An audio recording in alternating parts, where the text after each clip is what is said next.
Okay, so we are back with Ms. Davis after observing her class, and we are going to talk about some things that she did really great and some of the data that we observed during her lesson.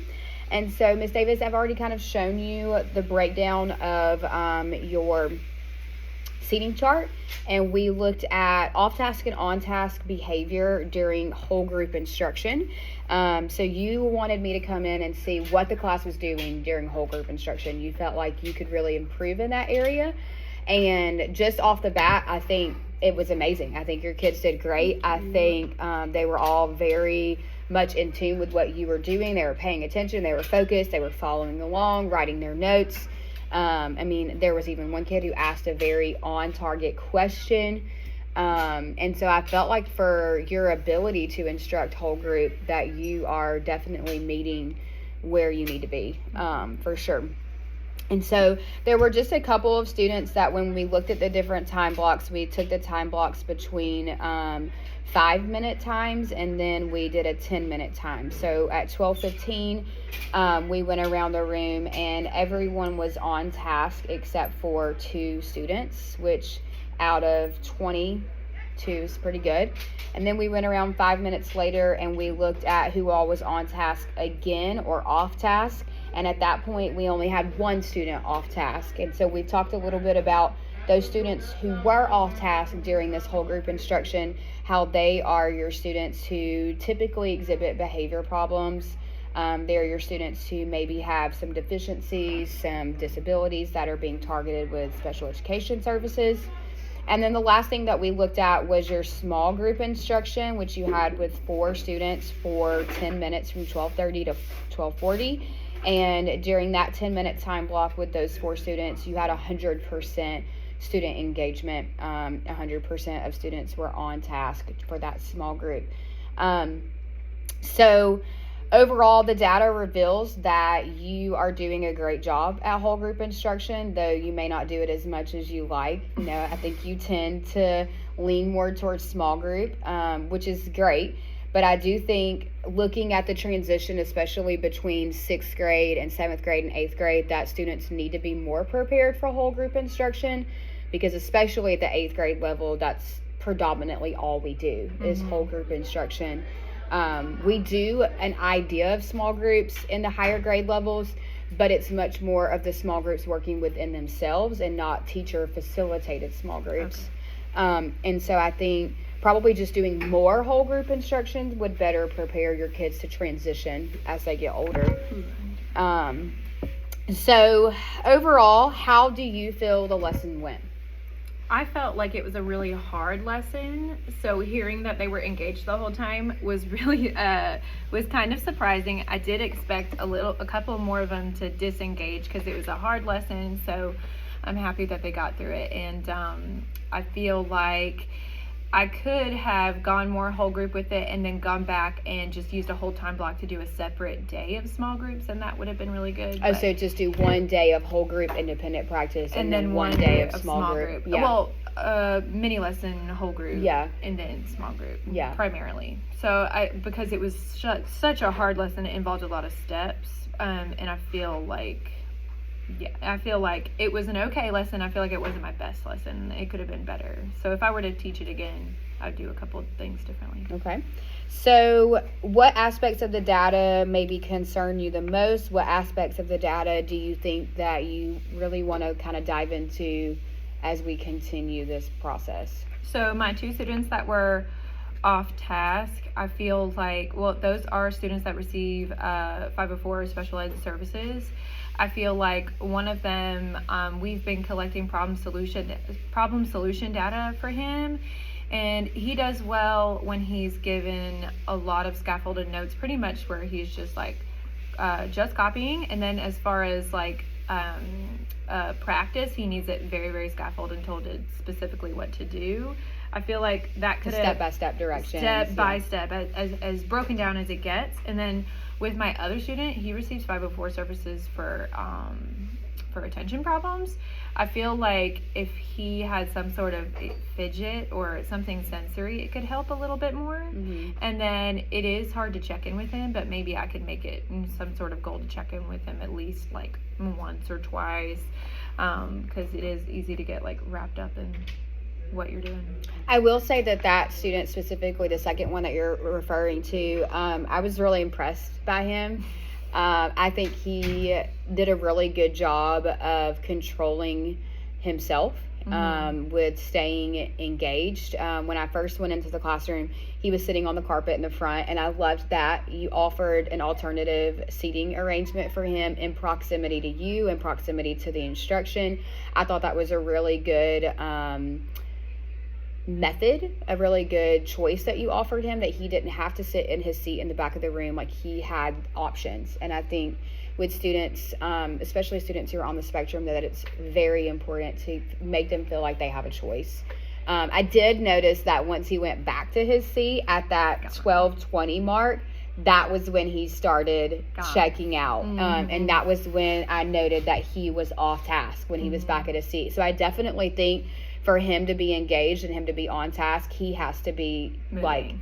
He has to be moving. He has to have that choice of where he sits. He needs to be in proximity to you. And so I think you're doing a great job of helping him with that. And I mean, I just thought he did great, like, doing what he was supposed to be doing.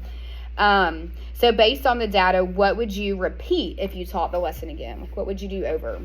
I would repeat that strategy for that child for a whole group. I think I would repeat the materials that I chose for the lesson. The ones that you did, and the model of the lesson, like, I do, you do, we do. I mean, I do, we do, you do. Yeah. The gradual I loved how y'all model. worked those problems out together. And if you notice, I scaffolded it less and less each time. I hate that, like, in history and ELA, you can't really do a whole lot of that, like working things out together. They kind of have to like wrestle with the information on their own and apply it. Whereas math and science, you can kind of like work through the process together. So I kind of love to watch that I do, we do, you do process, because it looks much different in math and science content areas. So what would you change specifically about the way this lesson went, or about things that you did? Okay, so I think that I would still use the same materials, but I think I would create an additional material. I think I would have a recording sheet, and then I would have, so a lot of the kids got lost in this lesson because of the process of setting up a proportion is hard for them because it's new, because especially if they're not one to write down their work, if they're one to do mental math, if they're one to like lose a step. I feel like if they had the scaffold of, here's a bunch of blank proportions already set up for you. Oh, with like the line ready. Yeah. And like step 1, you fill this in. Step 2. All you have to do is add the unit and the number and calculate. So kind of like a guided note sheet almost, but like a guided practice. So like they have their they have their notes, and then I feel like either those notes could be edited to like have more space and to have a proportion kind of set up for them. I think I could have scaffolded that proportion making task more, because that was the hardest part, is because setting it up. Yeah, I definitely think that would be cool to give them that sheet where they have the blank proportion and they have step 1, do this, step 2, do this. And then it could be recycled, because I could put it in like a clear pocket, and then at the small group table they can just come up. We've done that too, with one of our students in the after school program. He has been struggling with finding slope and y and x intercept. And so when he's looking at the formula for slope, we created a checklist for him, and he has to write down, like, he writes down the slope formula first, like the generic slope formula. And then step 2, he fills in his x and his y intercept numbers. And then step 3, he solves. And then step 4, he simplifies. And then step 5, I think there's something else. He like rewrites, I think, the formula. And so by giving him those steps every time and making him do it, like starting from writing the generic formula out to solving and simplifying, he doesn't have to think about, okay, what do I do next? And so he doesn't miss one, and because he very much needs step-by-step direction. You cannot say, hey, here is a graph, now, solve for the Now slope. do it. Yeah. And so I think providing that for them would be really good. If you were a student in that class, what is something that you would want changed? Help with writing the proportions, because Yeah. they just could not keep up with how fast because their brain could put it together faster than they could Their write hands, a proportion. yeah. So I feel like if they Providing were doing that. it, they're like, Miss Davis, and the number one question, like, how do I set it up? Mhm. I know what to do, but how do I set it up? I know I need to multiply, but how do I set it up? Mhm. So that's what I would have gone back, because the students would want more help setting up the proportion, and I think it would be more beneficial if they had it scaffolded to where, like, this time I set up the, like, it has and using setting up less and less of the proportion for them throughout each like problem, offering different pieces of until it. they can do it. So like at the first you would like put both sides of the proportion and the units and what's happening in between, and then slowly take some things out of it until they're writing it on their own. I Yeah. feel like that would have helped a lot. But that would go back to the independent practice too. Yeah. And so that's something else that we can look at as we go. I think, again, as whole group instruction, I think, you nailed it as far as them writing down the notes and following along with you and asking questions. So I guess my only suggestion would be that you could create that sheet. And there are several ways to access sheets like that, so you don't have to create it from scratch. Yeah. And then I think as far as identifying student behaviors, if I can't come in again, I think I'd like to break down that off-task, on-task behavior, and so look at what does on-task look like. And so instead of just providing one letter, one key, like A is on task, provide A, B, C is on task. A is writing notes. B is looking at the board. C is Looking at more criteria. that. And then provide 3 options for off-task behavior. Like one of those would be looking around the room. That's off task. One of those would be doing something other than what the teacher is doing at the board. Bothering other people. Yeah. One of those may be talking, right? So let's break down and look at what specifically is that behavior for on task and off task. What does that mean? And how can we eliminate those specific things versus just saying 85% of the class was on task, right? So as far as like offering support for the next steps, I think we're probably going to set up another time for me to come in and look at that specific on-task, off-task behavior. And then we also talked about looking at a different set of students in a small group, because the 4 that I looked at, that was the only small group that I saw you do that day.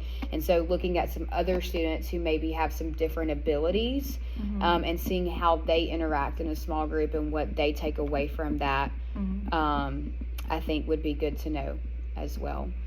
So, I was going to say too that when we're talking about whole group instruction, we like to look a lot at like teacher circulation.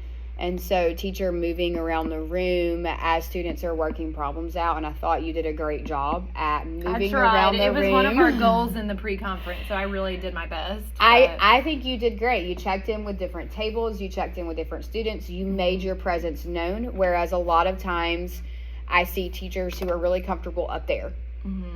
And they stay up there for the whole group instruction versus moving around the room while talking. And so I think you did a great job of that. I also think it would be really good for you to see the perspective of doing whole group instruction from the back of the room, if that is possible. I know one of our 8th grade teachers, he has a board that I've talked to him about that yeah, before. that connects to his interactive board. And so he's able to stand in the back and see what's happening as he's teaching. So I'm on the financial committee, and we ordered some of those. Okay, good. Because he was on there too, and so we ordered I think that would be really beneficial for math and science teachers to see, because like history teachers, if we're just learning new information, I can run a PowerPoint from the back of the room and walk around and talk, but because I'm not working steps out. But if you're a math or science person, you have to work that out in front of the room. So a lot of times your back is turned. And so I think definitely having that tool will be very helpful for whole group instruction across content areas for sure. So is there anything else that you feel like we need to address, we need to talk about? Any questions, any suggestions, anything that you want from me moving forward as we move into this process? I guess next time I want you to look at our math talks, like discussion. Okay. And I want you to see, you wanted to see two different types of small groups. I can pull a gifted group back, and I can pull a 504 special ed services back. Okay. And show you how I like accommodate it and bring it down to their level. But really, when I bring those kids back, it ends up being one-on-one and keeping them on task. Right. You're like one-on-one each of them all at the same time. Like, you're doing this. Yeah. Now I'm gonna help you. Okay. So yeah. But with the gifted students, like, we can engage in conversations. We can talk about it, and they can do some deeper level problems. So most of the time, I take whatever they're working on, I find the most complex problems, and I pull them back and we discuss it. Sometimes I don't even make them do the whole thing. If they can do the most complex problems, then I give them an alternative assignment. Right. So I think as we move forward, we'll look at teacher talk and discussion with students through working out problems, and then the different grouping of small groups that we can assess. All right. And then also, I think I want to explore like some strategies on how like to keep kids engaged in a more extended whole group time. Okay. Because that's not something that that comes to my mind. Like, a lot of things that I can do with that, because in the elementary side of things, small group is pushed so hard. So like, as transitioning for 7th grade, it'd be nice to know some whole group math strategies for like upper level. So what your y'all do students, some group work. so what your students are doing, if they're already past that and they're already done, what are they doing while you're still in front of the room instructing the rest of the class? Because I did a little bit of group work last year. So that would be more like differentiation between like higher achieving students, lower achieving students. Yeah. Okay. Because now that like we have some behaviors down, I feel like maybe I can start implementing more partner and whole group work, because they know their expectations. But sometimes with 6th graders, it's a hard age, and if you give them any sort of like Group opportunity, it turns into It's still like that in the upper grades. Oh, wonderful. It's very much teacher facilitated, and you very much have to circulate the whole time. Like last year, even with pairs. Last year I would do that.